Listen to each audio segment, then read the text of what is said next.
Hello friends, welcome to ஜெனிஸ் cartoons. இன்னைக்கு நம்ம நருட்டோ ஷிபுடன் லெவலில் எபிசோட் 378 தாங்க பார்க்க போகிறோம். அதாவது 376 அண்ட் 377 ரெண்டுமே வந்துட்டு ஃபில்லர் எபிசோட்னால அது ரெண்டுத்தையும் ஸ்கிப் பண்ணியிருக்கேன். ஸோ டேரக்டாக வீடியோக்குள்ள என்ட்ரி ஆகிக்கலாம்.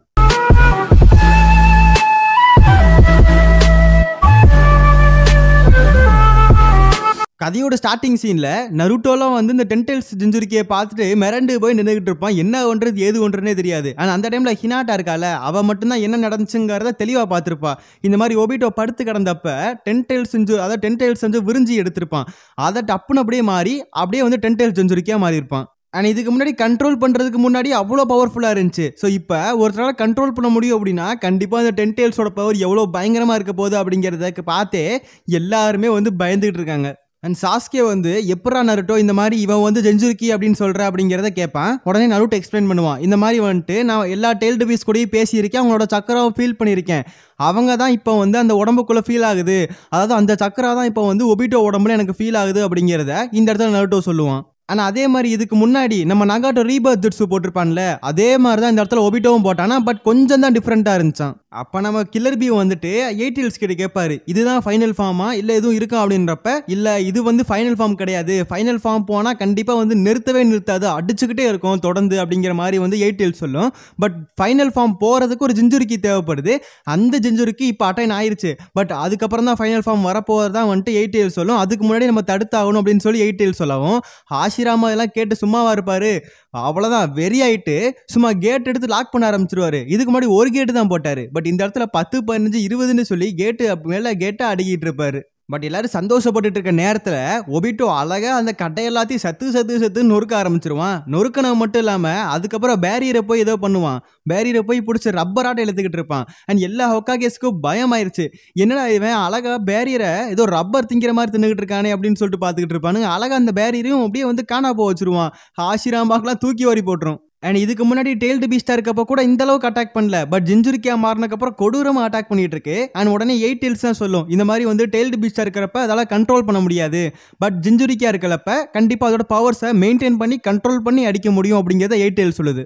பட் இந்த இடத்துல ஆஷிராமா சொல்லிடுவாரு, அவரால்லாம் கண்டிப்பாக எதுவும் பண்ண முடியாது அப்படின்னு சொல்லிடுவாரு. ஏன்னா அந்த ஜிஞ்சுரிக்கு வந்துட்டு இவரோட பவர்ஸ்க்கு மேலே இருக்குதான், அந்த அளவுக்கு கொடூரமான லெவலில் இருக்குங்கிறத ஆஷிராமா கன்ஃபார்ம் பண்ணுவார். கிட்டத்தட்ட சேஜ் ஆஃப் 6 பாத் அளவுக்கு இப்போ அந்த டென்டெயில் ஜிஞ்சுரிக்கு இருக்கிறதா வந்து சொல்கிறாங்க. அண்ட் இந்த இடத்துல மாதரா வந்துட்டு என்னோட ட்ரம்ப் கார்டை யூஸ் பண்ணுறதுக்கு முன்னாடி அவனை யூஸ் பண்ணிட்டான், பட் இருந்தாலும் நானும் யூஸ் பண்ணுவேன்னு சொல்லிட்டு அவனும் ஏதோ பண்ணுறதுக்காக வெயிட் பண்ணிட்டு இருக்கான். அண்ட் ஒபிட்டோ டக்குன்னு வந்துட்டு அந்த சக்கராபாமா எடுத்து மேலே அடிப்பான். அது வந்து சரியான ஸ்பீடில் போயிட்டு வந்து ஃபர்ஸ்ட் ஓக்காக செகண்ட் ஓக்காக வந்து பிரித்து வெஞ்சிடும். கடைசியில் பார்த்தா அது க்ளோனாக மட்டும் இல்லை, கண்டிப்பாக செத்து போயிருப்பானுங்க. அண்ட் டக்குன்னு வந்து ஆஷிராமா, அதாவது டோபிராமா இருக்கார்ல, அதாவது செகண்ட் ஓக்காக அவர் போய் பாமை வந்து எடுத்து டப்புன்னு ஒட்டி வச்சிருவாரு. அண்ட் அது ஒட்டினக்கப்புறம் வந்துட்டு அந்த இடத்த விட்டு வந்து மினாட்டோ, சாஸ்கே, நருட்டோவை எஸ்கேப் ஆக சொல்லுவாங்க. மினாட்டோ டக்குன்னு வந்து கூட்டு வந்துருவாரு. அதுக்கப்புறம் ஃபர்ஸ்ட் ஓக்காக வந்து ஒபிட்டோ வந்து மரக்கட்டையால் லாக் அடிச்சு செகண்ட் ஓக்காக திரும்ப நிறைய பாம்பை வந்து வீசி விடுவாரு. எக்கச்சக்க பாம்பு போய் ஒழுகும். அதுக்கப்புறம் தேர்ட் ஓக்காக அந்த இடத்துல வந்து எஸ்கேப் ஆனதுக்கப்புறம் பாம்பு டப்புன்னு வெட்டிச்சு சதனம். அந்த இடமே வந்து பயங்கரமா இருக்கும், ஒரு ஹீரோஷிமா மாதிரி இருக்கும் அந்த இடம் பார்க்குறப்ப. அதுக்கப்புறம் எல்லா மக்களுமே, அதாவது எல்லா ஷினோபீஸுமே வந்து அந்த இடத்துல சந்தோஷப்படுவாங்க. ஒக்காகேஸ் இருக்கிற வரைக்கும் நம்மளுக்கு எதுவும் ஆகாது, டென்டெயில்ஸ் சும்மா சாதாரண மேட்ரு அப்படிங்கிற மாதிரி சொல்லிட்டு இருப்பானுங்க. பட் ஆஷிராமா என்ன நினச்சிருப்பாரு அப்படின்னா, இவன் அந்த பாம்பில் கண்டிப்பாக வீக் ஆயிருப்பான், அதுக்கப்புறம் அழகாக அடிச்சு போட்டுலாம் நினச்சிருப்பாரு. பட் அவன் அழகாக ஃப்ரெஷ்ஷாக வந்து ஆப்பிள் மாதிரி வெளியே வருவான்.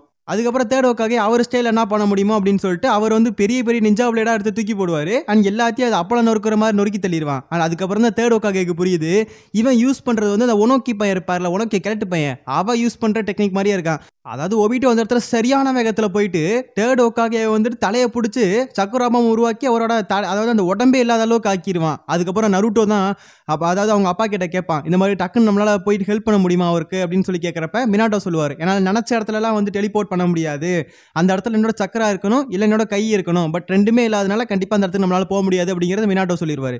அந்த சாஸ்கே இப்போ தான் சொல்லுவான், இந்த மாதிரி வந்து தேர்ட் ஓக்காக இருக்கட்டும் எல்லாருமே வந்து ரீஅனிமேஷன் ஜுட்ஸில் வந்திருக்காங்க, அதனால அவங்களுக்கு எதுவும் ஆகாது, நம்ம பொறுமையாக இருந்தால் எபிலிட்டிஸை மட்டும் நம்ம அப்சர்வ் பண்ணுவோம் அப்படிங்கிறத சாஸ்கே சொல்றான். அண்ட் உடனே மினாட்டோ வந்து அவரும் ஃபைட் பண்ண போறேன்னு சொல்லிட்டு கீழே இறங்கி செம ஸ்பீடா போவாரு. அண்ட் ஆஷிராமா நானும் போறேன்னு சொல்லிட்டு போயிட்டு இருப்பாரு. திடீர்னு வந்து மாதரா வந்து ஆஷிராமாவை லாக் அடிச்சு, நீ அங்கிட்டு போகணும்னா என்னைய தாண்டி தான் போகணும் அப்படின்னு சொல்லிட்டு ஃபைட்டுக்கு சேலஞ்ச் பண்றாரு.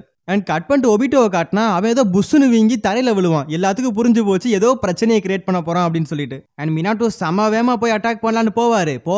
பார்த்தா திடீர்னு பார்த்தா ஒபிட்டோ வந்து அப்படியே தரைக்கடியில இருந்து வெளியே வந்து காமகிச்சி அடிச்சு எங்கேயோ பறக்க விட்டுருவான். அப்புறம் தான் புரிய வருது அவன் பலூன் மாதிரி கீழே விழுந்து அவன் பாடி எக்ஸ்டெண்ட் பண்ணி தரைக்குள்ள போயிருக்கான். ஆனால் அதுக்கப்புறம் திடீர்னு வந்து எக்ஸ்டெண்ட் பண்ணி நம்ம நருட்டோவை அட்டாக் பண்ண போவான். பட் நம்ம சாஸ்கே வந்து சூசனோவை போட்டு நருட்டோவை காப்பாத்திடுவான். அதுக்கப்புறம் இன்னொரு பாடி எக்ஸ்டெண்ட் பண்ணி மினாட்டோவை வந்து அடிச்சு பறக்க விட்டுருவான். ஆனா அதுக்கப்புறம் ஒபிட்டோ வந்துட்டு நருட்டோ அண்ட் சாஸ்கே ரெண்டு பேத்தையும் தனித்தனியா லாக் அடிச்சிருவான். அதாவது தனித்தனியா லாக் அடிச்சு அந்த தேர்ட் ஹோக்காகேக்கு ஒரு பாம் மாதிரி கிரியேட் பண்ணல அதே மாதிரி இந்த இடத்துல உருவாக்குவான். பட் தேர்ட் ஹோக்காகே ரீஅனிமேட்ல வந்தனால அவர் ஒன்றும் ஆகாது. பட் இந்த இடத்துல அந்த பாம் மட்டும் யூஸ் பண்ணா கண்டிப்பா ரெண்டு பேத்தோட சோலி முடிஞ்சு போயிடும். மினாட்டோ தான் முக்கியத்தனை ஏதாவது பண்ணலான்னு யோசிச்சுக்கிட்டு இருப்பாரு. டக்குன்னு வந்து அவர் வந்து அப்படியே நருட்டோவையும் சாஸ்கேயும் காப்பாத்திடுவார். எப்படின்னு பாக்குறப்ப தான் இந்த மாதிரி நருட்டோ கிட்ட வந்து மினாட்டோவோட சக்கரா இருக்கான். அந்த சக்கரா யூஸ் பண்ணி டெலிபோர்ட் பண்ணி டக்குன்னு காப்பாத்திட்டாரு. இன்கேஸ் சாஸ்கே மட்டும் தனியா மாட்டிருந்தானா கண்டிப்பா சாஸ்கே கதை கந்தலா இருக்கும். அண்ட் ஒபிட்டோவை பார்த்தா வந்துட்டு பாம்பு மாதிரி நெளிஞ்சுக்கிட்டு இருப்பான். அண்ட் இந்த இடத்துல வந்து அப்பயும் அடங்காம அந்த சக்கராவாம எடுத்து அடிக்கலாம்னு சொல்லி ரெடி பண்ணி அடிப்பான். பட் அவன் மேலே அவன் அடிச்சுக்குவான். என்னன்னு சொல்லி பார்க்குறப்ப அவன் வந்து கான்சியஸ்லி இல்லையா.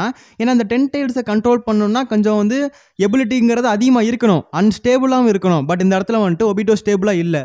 அண்ட் ஒபிட்டோ இந்த இடத்துல வந்துட்டு அந்த 10 டைல்ஸை கண்ட்ரோல் பண்ண முடியாம வீங்கி தள்ளிக்கிட்டு இருப்பான். உடம்பே வீங்கும், அந்த அளவுக்கு பெயினாக இருக்கும், ரொம்ப கத்துன்னு கத்திக்கிட்டு இருப்பான். அண்ட் மினாட்டோ இந்த இடத்துல நான் போய் அட்டாக் பண்றேன், கேப் கிடைக்கிற இடத்துல உங்க காம்போவெல்லாம் பயன்படுத்துக்கன்னு சொல்லி நருட்டோ சாஸ்கேட்ட இன்ஃபார்ம் பண்ணிட்டு போவாரு.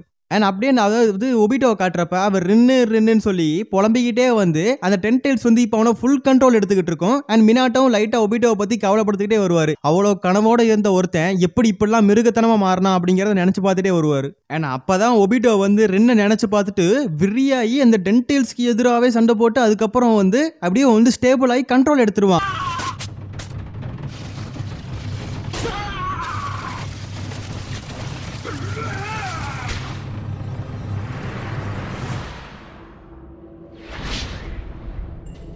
கண்ட்ரோல் எடுத்தோடனே மினாட்டோ செம ஸ்பீடா வருவாரா. வந்தோடனே மினாட்டோ ஒத்தே அடிதான். அடிச்ச அடியில வந்துட்டு எப்படி நம்மளோட கை துண்டா போயிடும். அதுக்கப்புறம் அவர்கிட்ட இருக்க அந்த சக்கரா பாம் இருக்குல்ல அதுவுமே அந்த இடத்துல வெடிக்கும். அதுக்கப்புறம் எப்படியும் வந்து மினாட்டோ எப்படி எஸ்கேப் ஆயிடுவார் அந்த இடத்த விட்டு. எஸ்கேப் ஆகி நம்மாக்கள் கிட்ட வந்து நிப்பாரு. நின்றுட்டு அவர் கையை பார்த்தா கையில ஒரு சக்கரா பாம் முட்டி கிடக்கும். அந்த இடத்துல டம்முன்னு வெடிக்கிறதோட இந்த எபிசோட முடிக்கிறாங்க. இந்த எபிசோடு எப்படி சொல்லி மறக்காம கமெண்ட் செக்ஷன்ல சொல்லுங்க. கிட்டத்தட்ட ட்விஸ்ட் மேல ட்விஸ்டா வைக்கிறானுங்க. இன்னும் போக போக பல விஷயங்கள் நடக்கும், இன்னும் சுவாரஸ்யமாகவும் இருக்கும். ஓகே ஃப்ரெண்ட்ஸ், நெக்ஸ்ட் எபிசோட்ல சந்திக்கலாம்.